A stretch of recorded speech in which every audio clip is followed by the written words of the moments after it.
আসসালামু আলাইকুম, welcome back to my channel. বাচ্চাদের স্কুলের টিফিন বা বিকেলের নাস্তার জন্য খুব সহজে তৈরি করার মতো একটা রেসিপি শেয়ার করব। এই খাবারটি খুবই পুষ্টিকর, এটি বানাতেও সময় কম লাগে। সকাল বিকেলের নাস্তার জন্য বা বাচ্চাদের টিফিনের জন্য তৈরি করতে পারেন কলার ফ্রেঞ্চ টোস্ট। আশা করি রেসিপিটি ভালো লাগবে। কলার ফ্রেঞ্চ টোস্ট করার জন্য প্রথমে একটা বাটির মধ্যে নিয়ে নিচ্ছি 2টো ডিম, আর ডিমগুলো আমি ভেঙে নিয়েছি। এবার সাথে দিয়ে দিব 1 চা চামচ চিনি। চিনির পরিমাণটা আমি একটু কম দিচ্ছি, আপনারা চাইলে একটু বাড়িয়ে দিতে পারেন। এবার একটা কাঁটা চামচ দিয়ে ডিম দুটো একটু ভেঙে নিব। দিয়ে দিচ্ছি সামান্য একটু লবণ। এবার এই ডিমের মধ্যে দিয়ে দিব 1/4 চা চামচ দারুচিনি গুঁড়া, এটা শুধু ফ্লেভারের জন্য দিয়েছি। আর দিয়ে দিচ্ছি ঘন 1 টেবিল চামচের মতো দুধ। এবার একটা হ্যান্ড হুইস্ক দিয়ে খুব ভালো করে সব কিছু একটু নেড়েচেড়ে মিশিয়ে নিব। আমার ডিমের মিশ্রণটা করা হয়ে গেছে, বাটিটা একটু সাইড করে রাখছি। টোস্টগুলো বানানোর জন্য এখানে 2 পিস ব্রেড কেটে নিচ্ছি। আর ব্রেডগুলো কিভাবে কাটছি সেটা তো দেখেই বুঝতে পারছেন। ব্রেডের চারদিকগুলো ঠিক রেখে মাঝখান থেকে আমি ব্রেডটাকে কেটে আলাদা করে নিচ্ছি। এই তো এভাবে করে আমি 2টো ব্রেডই কেটে নিয়েছি।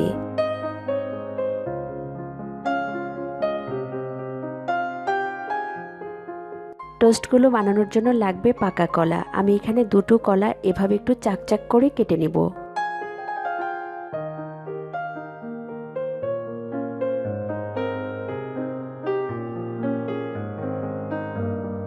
কলা দুটো কাটা হয়ে গেছে, এবার আমরা টোস্টগুলো তৈরি করব।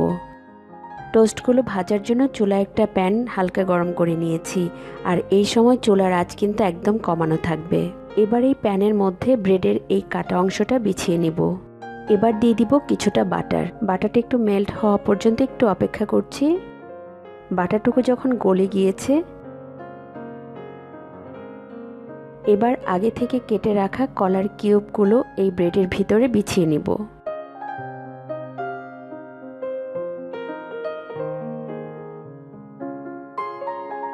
এইভাবে কলাগুলো বিছিয়ে নিয়ে আমরা যে ডিমের একটা মিশ্রণ করেছিলাম, এবার পরিমাণ মতো ডিমের মিশ্রণ ঢেলে নিব।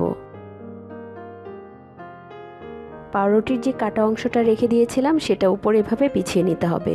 একটু এভাবে চেপে চেপে লাগিয়ে নিতে হবে।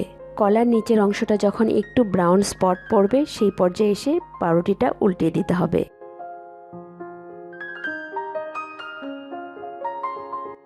আর পাউরুটির এই সাইডটা ভাজার জন্য সামান্য একটু বাটার দিয়ে দিচ্ছি।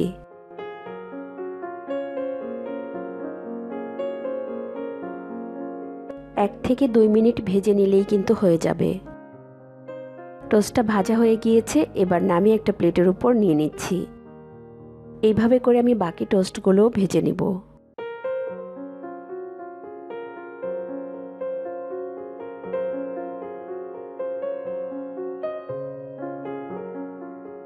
একটু সময় অপেক্ষা করব। যখন টোস্টের মধ্যে ব্রাউন একটা স্পট চলে আসবে, এবার টোস্টটা উল্টিয়ে দিব।